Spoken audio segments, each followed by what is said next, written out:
जय माता दी दोस्तों। इस बार चैत्र नवरात्रि 9 अप्रैल 2024 दिन मंगलवार से शुरू हो रही है। दोस्तों, इस बार चैत्र नवरात्रि में पहला दिन मंगलवार पड़ रहा है। इसलिए इस बार माता दुर्गा जी चैत्र नवरात्रि में घोड़े पर सवार होकर आ रही हैं। माता रानी जब भी घोड़े पर सवार होकर आती हैं तो इसे शुभ नहीं माना जाता है। ज्योतिष शास्त्र के अनुसार देवी जब घोड़े पर सवार होकर आती हैं तो समाज और राजनीति में बड़ी उथल पुथल होती है। मान्यता के अनुसार अगर चैत्र नवरात्रि पर यदि माता दुर्गा घोड़े पर नहीं बल्कि हाथी पर सवार होकर आती हैं तो मान्यता है कि माता दुर्गा का हाथी पर सवार होकर आना बहुत ही शुभ और कल्याणकारी माना जाता है। जीवन सुखमय हो जाता है। भक्ति का भरपूर लाभ भक्तजनों को मिलता है। दोस्तों, इस बार नवरात्रि पूरे 9 दिनों तक चलेगी, यानी 9 दिनों तक नवरात्रि का पर्व मनाया जाएगा। ना एक भी दिन कम, ना एक भी दिन ज्यादा, पूरे 9 दिनों तक चलेगी। माता वैष्णव जी की पूजा, माता शेरावाली की विशेष रूप से पूजा आराधना की जाएगी। चैत्र नवरात्रि का पहला व्रत 9 अप्रैल को रखा जाएगा और अंतिम व्रत 18 अप्रैल दिन मंगलवार को रखा जाएगा और 17 अप्रैल को कन्या पूजन किया जाएगा, जो कि इस दिन नवरात्रि समाप्त हो जाएंगे। दोस्तों, आपको बता दें, 9 अप्रैल को घट स्थापना का मुहूर्त सुबह 6:03 से 10:14 तक रहेगा। दोस्तों, चलिए अब जानते हैं नवरात्रि में कौन कौन सी सब्जी नहीं खाना चाहिए और कौन कौन सी सब्जी खाना चाहिए और कौन सा फल खाने से व्रत टूट जाता है। आइए जानते हैं नवरात्रि में क्या खाएं और क्या नहीं खाएं और क्या पीना चाहिए और कौन सा फल खाना विशेष और शुभकारी माना गया है। आज हम आपको विस्तार से बताएंगे, लेकिन आगे बढ़ने से पहले माता रानी के सच्चे भक्त इस वीडियो को एक लाइक अवश्य कर दें और कमेंट बॉक्स में अपनी राशि जरूर डाल देना। आपकी राशि के अनुसार कोई भी ऐसा उपाय होगा जो इस नवरात्रि में करके आप लाभ पा सकते हैं, तो वो हम आपके कमेंट के रिप्लाई में बता देंगे। दोस्तों, शास्त्रों के अनुसार बताए गए व्रत किसी भी प्रकार के क्यों ना हो, उनसे जुड़े नियमों का पालन करना अति आवश्यक माना जाता है, क्योंकि जो मन के मुताबिक किया जाए वह संघर्ष नहीं कहलाता। कहा जाता है कि मनोकामना को पूर्ण करने के लिए थोड़ा सा संघर्ष यानी कि तपस्या तो करनी ही पड़ती है। इसीलिए ऐसी मान्यता है कि व्रत को पूर्ण विधि विधान से किया जाना चाहिए, तब आपको व्रत का पूर्ण लाभ फल प्राप्त होता है। अति उत्तम और शीघ्र दीर्घायु वरदान प्राप्त होता है। आपकी सभी मनोकामनाएं शीघ्र ही माता रानी पूर्ण करती हैं। ऐसे व्यक्ति को मरने के बाद माता रानी के चरणों में स्थान मिलता है। वह सदैव मां की सेवा करता है। ऐसा भक्त स्वर्ग लोक में जाता है। इसीलिए हर शास्त्र यही कहता है कि सच्चे दिल से अगर आपके मन में ईश्वर के प्रति श्रद्धा हो तो बिन पूजा पाठ के ही सारा फल मिल जाता है, और अगर मन में ईश्वर के प्रति शंका हो तो उस मनुष्य को कई जन्मों तक सुख नहीं मिलता, वह नरक में ही भटकता रहता है। भागवत गीता में भगवान श्री कृष्ण जी ने स्वयं कहा था, जो मनुष्य सच्चे हृदय से ईश्वर को पुकारता है तो उसका नाता उस शक्ति से जुड़ जाता है जिसे आपने सच्चे हृदय से पुकारा था। इसलिए भगवान भी कहते हैं कि सच्चे हृदय से ही ईश्वर को पुकारो तो वह आपकी हर मनोकामना को पूर्ण करते हैं। दोस्तों, कई लोग ऐसे हैं जो भगवान के सामने घंटों पूजा पाठ करते हैं तथा रोते हैं, फिर भी भगवान उनकी कभी नहीं सुनता। दरअसल जब आप सच्चे मन से ईश्वर को पुकारते ही नहीं है तो भला वह आपकी पुकार कैसे सुनेंगे। दोस्तों, यह तो थी वह बातें जो भक्त और भगवान के बीच की है। अब हम जानते हैं नवरात्रों के दौरान क्या नहीं खाना चाहिए और क्या नहीं पीना चाहिए और कौन सा फल खाने से व्रत संपूर्ण और सफल हो जाता है। दोस्तों, चाहे मर जाना भूलकर भी नवरात्रि के दिनों में पानी पूरी कभी मत खाना, क्योंकि इस दिन कभी कभी बीच में शुक्रवार पड़ जाता है और शुक्रवार को मां संतोषी का दिन कहा जाता है। माता संतोषी खट्टी चीज खाने वाले व्यक्ति से हमेशा क्रोधित रहती है, नाराज रहती है, क्योंकि नवरात्रों में माता संतोषी जागृत अवस्था में हो जाती है। माता संतोषी की शक्ति नवरात्रों में कई करोड़ गुना बढ़ जाती है। नवरात्रों में जब शुक्रवार पड़ जाए तो इमली नहीं खाना चाहिए। माता संतोषी रुष्ट हो सकती हैं, आपको दंड दे सकती है। नींबू नहीं खाना चाहिए।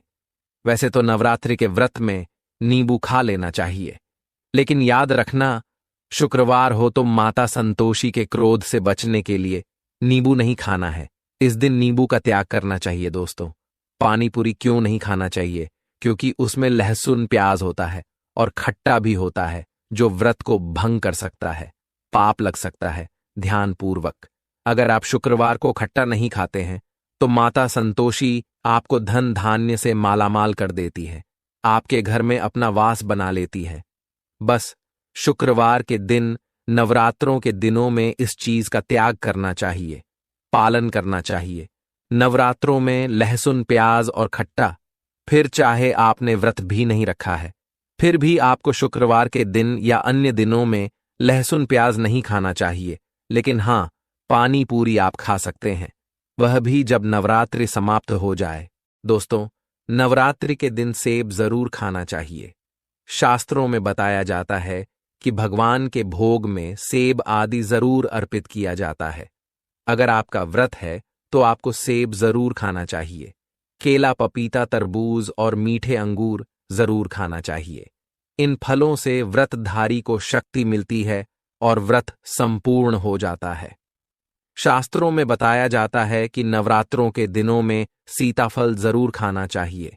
सीताफल खाने से 20 ऐसी बीमारियां हैं जो खत्म हो जाती हैं। माना जाता है नवरात्रों के दिनों में सीताफल का घर में प्रवेश होना बड़ा ही शुभ माना गया है। सीताफल खाने से नवरात्रि का व्रत सफल हो जाता है, क्योंकि इसमें माता सीता का आशीर्वाद मिला हुआ होता है। माना जाता है भगवान राम के वनवास के दौड़ में माता सीता ने यही फल खाया था। नवरात्रि के दौरान इसे जो भी खाता है उसे दुखों का सामना नहीं करना पड़ता। सीताफल आपको जरूर खाना चाहिए। माता सीता प्रसन्न होती हैं और आशीर्वाद देती हैं। दोस्तों, नवरात्रों में तेल की तली हुई हरी मिर्च खा सकते हैं, लेकिन कम मात्रा में खाना है। व्रत के दौरान ज्यादा तीखा नहीं खाना चाहिए। व्रत में तीखा खाने से व्रतधारी की जो पेट की आंतें होती हैं उसमें जख्म हो सकते हैं। क्योंकि इस दौरान हम व्रत का पालन करते हैं तो हमारे पेट में कुछ नहीं होता, इसीलिए हल्का खाना खाना सर्वप्रिय और उत्तम माना जाता है। व्रतधारी को रसीले आलू अवश्य खाना चाहिए। इससे हमारे शरीर में ऊर्जा की भरपूर जरूरत जो होती है पूरी हो जाती है। आप आलू का पानी पी सकते हैं। रसीले आलू जरूर खाना चाहिए। दोस्तों, नवरात्रों में भिंडी की सब्जी जरूर खाना चाहिए। भिंडी में कई ऐसे पोषक तत्व होते हैं जो हमारी हड्डियों को मजबूत बनाते हैं, तथा नवरात्रों में बैंगन की सब्जी जरूर खाना चाहिए। लेकिन याद रहे, जब नवरात्रों में सोमवार पड़ जाए तो बैंगन की सब्जी मत खाना, पाप लगेगा। नवरात्रों में सब्जी में हरा धनिया जरूर डालना चाहिए। हरे धनिये से भी व्रतधारी को पोषक तत्व मिलते हैं। नवरात्रों में हरा धनिया अवश्य खाएं, इससे जो शुगर लेवल होगा वह कम हो जाएगा। नवरात्रों में रिफाइंड का तेल और सरसों का तेल भूलकर भी व्रत के दौरान नहीं खाना चाहिए। मूंगफली का तेल और देसी घी और गोले का तेल खाना अच्छा माना जाता है। दोस्तों, नवरात्रों में व्रतधारी को डब्बा बंद लस्सी, डब्बा बंद जूस नहीं पीना चाहिए। उसमें कई केमिकल मिले होते हैं जिसके कारण आपका व्रत टूट सकता है। जब भी आप फलों का जूस पिएं तो याद रखें उसमें नमक न डालें, नहीं तो व्रत टूट जाएगा। साथ ही साथ जूस में बर्फ भी नहीं डालना चाहिए। फलों का सादा जूस पीने से व्रत सफल होता है। दोस्तों, नवरात्रि के दौरान सिंघाड़े का आटा या कूटू का आटा खाने से पहले यह देख ले कि आटा पुराना नहीं होना चाहिए, क्योंकि पुराने आटे में कीड़े वगैरह पड़ जाते हैं, जिसके कारण आपका व्रत टूट सकता है। क्योंकि यह छोटे छोटे कीड़े हमें दिखाई नहीं देते और आपके मुंह तक पहुंच जाते हैं। ऐसा आटा खाना मतलब कीड़े मकोड़ों का मांस खाने के बराबर माना गया है। दोस्तों, नवरात्रि के दौरान आप शाम के समय खाने में दही ले सकते हैं, आलू वगैरह खा सकते हैं, आलू के चिप्स खा सकते हैं, साबूदाने की टिकिया बनाकर खा सकते हैं, साबूदाने की खिचड़ी खा सकते हैं, आलू के पापड़ भी खा सकते हैं। कि सब्जियां तो ऐसी है जो नवरात्रि के दौरान भोजन में शामिल कर सकते हैं। इससे आपको एनर्जी मिलेगी और व्रत सफल हो जाएगा। नवरात्रि के दौरान आप दूध पी सकते हैं जो आपको ताकत देगा, चाय वगैरह भी पी सकते हैं, लेकिन याद रहे उसमें नमक ना डालें। चाय नमक डालने से व्रत भी टूट जाएगा और हड्डियां भी गल जाती हैं। एक बात का ध्यान रहे, व्रतधारी को पेट भर खाना यानी गले तक भोजन नहीं करना चाहिए, नहीं तो व्रत रखने का कोई भी फायदा नहीं होगा। थोड़ा थोड़ा खा सकते हैं दोस्तों। नवरात्रि के 9 दिन आदिशक्ति माँ दुर्गा को समर्पित होते हैं। नवरात्रि के 9 दिन माता रानी के 9 अलग अलग स्वरूपों का पूजन किया जाता है। नवरात्रि के 9 दिनों तक माता रानी को अलग अलग स्वरूप के हिसाब से अलग अलग पुष्प, अलग अलग भोग अर्पित किए जाते हैं। लेकिन क्या आप जानते हैं, कुछ ऐसी वस्तुएं हैं जिन्हें नवरात्रि के दौरान भूलकर भी माता रानी को अर्पित नहीं करना चाहिए। अगर इन वस्तुओं को आप गलती से भी माता रानी को अर्पित कर देते हैं तो आपको व्रत और पूजन का पूर्ण लाभ नहीं होगा। इसीलिए माता रानी की कृपा प्राप्त करने के लिए आपको यह जानना अति आवश्यक है कि वह कौन सी ऐसी वस्तुएं हैं जो माता रानी के पूजन में भूलकर भी इस्तेमाल नहीं करना चाहिए। तो आइए मां का जयकारा लगाते हुए वीडियो को शुरू करते हैं। दोस्तों, नंबर 1, नवरात्रि के दौरान शादीशुदा महिलाओं को सफेद कपड़े पहनकर पूजा पाठ नहीं करना चाहिए। साथ ही साथ काले कपड़े भी नहीं पहनना चाहिए। इससे पूजा व्रत आदि खंडित हो जाती है। माता की चौकी जब आप लगाएं तो उसके नीचे कागज नहीं लगाना चाहिए। माता की चौकी हमेशा लाल कपड़ा बिछाकर ही बनाना चाहिए। हमेशा याद रहे, नवरात्रों के 9 दिनों तक व्रतधारी को अपना आसन मां की चौकी के आगे ही लगाना चाहिए और वहीं पर आपको सोना चाहिए। मंदिर को नवरात्रों के दौरान अकेला नहीं छोड़ा जाता, बहुत ही अशुभ माना जाता है। जरा आप ही सोचिए, माता रानी 9 दिनों के लिए धरती पर आकर आपके घर में रहने के लिए आई हैं, और ऐसे में आप उन्हें अकेला अगर छोड़ते हैं तो माता भी आपको छोड़कर चली जाएंगी। वह कहेंगी, इसको मेरी जरूरत नहीं है। वह अकेली पड़ जाती है। इसीलिए माता के पास में ही सोना चाहिए। दोस्तों, नंबर 2, नारियल हिंदू धर्म में नारियल को समृद्धि, धन, श्रद्धा और सम्मान का सूचक माना जाता है। नारियल को श्रीफल भी कहा जाता है। नारियल को सुख समृद्धि में वृद्धि करने वाला माना जाता है। नारियल का हर मांगलिक कार्य में विशेष महत्व होता है। जैसे कि आप सभी जानते हैं कि माता रानी के कई मंदिरों में नारियल से बलि भी दी जाती है और माता रानी के पूजन में नारियल का इस्तेमाल हम सभी करते हैं। खासकर कलश की स्थापना नारियल रखकर ही की जाती है।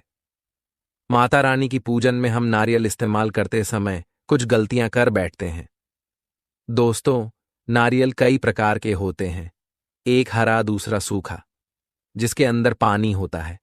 जिस नारियल के अंदर पानी होता है, माता रानी के पूजन में सदैव पानी वाला और जटा वाला नारियल ही इस्तेमाल करें। नारियल का पूर्ण होना चाहिए। नारियल चटका हुआ या टूटा हुआ नहीं होना चाहिए, क्योंकि साबुत नारियल ही पूर्ण और पवित्रता का प्रतीक होता है। साबुत नारियल ही सुख समृद्धि का प्रतीक होता है। साबुत नारियल को ही श्रीफ यानी कि माता लक्ष्मी जी का फल कहा जाता है। नवरात्रि में माता रानी के कलश की स्थापना करते समय जटा वाला यानी पानी वाला नारियल ही कलश पर स्थापित करना चाहिए। साथ ही यह ध्यान रखना चाहिए कि नारियल को सदैव कलश के ऊपर लेटाकर रखना चाहिए। घट स्थापना करते समय कभी भी नारियल को खड़ा करके नहीं रखा जाता। नारियल को सदैव लिटाकर कलश के ऊपर रखा जाता है। साथ ही नारियल को स्थापित करने से पहले आप नारियल को लाल कपड़े में लपेटकर उस पर और फिर लाल चुनरी उड़ाकर आप नारियल को कलश के ऊपर स्थापित करें। शास्त्रों के अनुसार कलश के ऊपर जब सही तरीके से नारियल रखा जाता है और सही प्रकार का नारियल रखा जाता है, तभी ही व्रत और पूजन का पूर्ण फल प्राप्त होता है। यह भी ध्यान रहे कि महिलाएं माता रानी को नारियल अर्पित तो कर सकती हैं, लेकिन कभी भी माता रानी के सामने नारियल को भूलकर भी ना तोड़े, क्योंकि नारियल बीज रूप होता है और स्त्रियां बीज रूप से ही शिशु को जन्म देती। इसीलिए कभी भी महिलाओं को नारियल नहीं तोड़ना चाहिए। दोस्तों, नंबर 3, लंग लंग हम सभी माता रानी के पूजन में इस्तेमाल करते हैं, लेकिन लौंग का इस्तेमाल करते समय एक बहुत बड़ी गलती कर बैठते हैं। हमेशा ध्यान रखना चाहिए कि माता रानी को सदैव फूल वाली लौंग ही अर्पित करना चाहिए। जिस लौंग के ऊपर फूल नहीं होता या फिर जिस लौंग के पीछे लकड़ी की डंडी नहीं होती, उसको आप माता रानी के पूजन में भूलकर भी इस्तेमाल ना करें। फूल वाले लौंग को ही पूर्ण माना जाता है और माता रानी की पूजन में कोई भी अपूर्ण वस्तु, कोई भी खराब वस्तु या टूटे हुए अक्षत इस्तेमाल नहीं करना चाहिए। इसीलिए सदैव माता रानी की पूजन में फूल वाली लौंग का ही इस्तेमाल करें। दोस्तों, नंबर 4, तुलसी के पत्ते अर्पित नहीं करने चाहिए। मां दुर्गा के पूजन में तुलसी पत्र का इस्तेमाल करना वर्जित माना जाता है। तुलसी पत्र के अलावा आंवला भी माता रानी को अर्पित नहीं करना चाहिए और दुर्बा भी माता रानी को अर्पित नहीं करना चाहिए। दुर्बा भगवान श्री गणेश जी को अति प्रिय है। नवरात्रि में आप भगवान गणेश को दुर्बा अर्पित कर सकते हैं। भगवान विष्णु जी को तुलसी के पत्ते अवश्य अर्पित कर सकते हैं, लेकिन माता रानी को भूलकर भी तुलसी के पत्ते या दुर्बा अर्पित ना करें। माता रानी को सफेद फूल भी अर्पित ना करें। माता रानी को सदैव लाल रंग के फूल अर्पित करने चाहिए। लाल रंग के फूल माता रानी को अति प्रिय है। खासकर माता को गुड़हल और कमल के फूल अति प्रिय हैं। शास्त्रों में बताया जाता है कि घर में माता रानी की 2 या 3 मूर्तियां या फोटो नहीं होने चाहिए। इस बात का भी आप विशेष ध्यान रखें कि माता रानी के पूजन में कोई भी खंडित चीज इस्तेमाल ना करें, जैसे कि चटका हुआ या टूटा हुआ दीपक या फिर चटका हुआ कोई बर्तन। साथ ही यह भी ध्यान रहे कि लोहे की और प्लास्टिक के बर्तन आप माता रानी के पूजन में इस्तेमाल ना करें, क्योंकि प्लास्टिक के चाइनीज बर्तन हड्डियों के पाउडर से मिलकर बनते हैं। ऐसा ना करें। ऐसे बर्तनों को माता रानी के पूजन से सदैव दूर रखें। माता रानी को जो पुष्प कर रहे हैं उन्हें सूंघना नहीं। सूंघे हुए फूल या गिरे हुए फूल या फिर मुरझाए हुए फूल माता को अर्पित ना करें। दोस्तों, आज के लिए इतना। जय माता दी।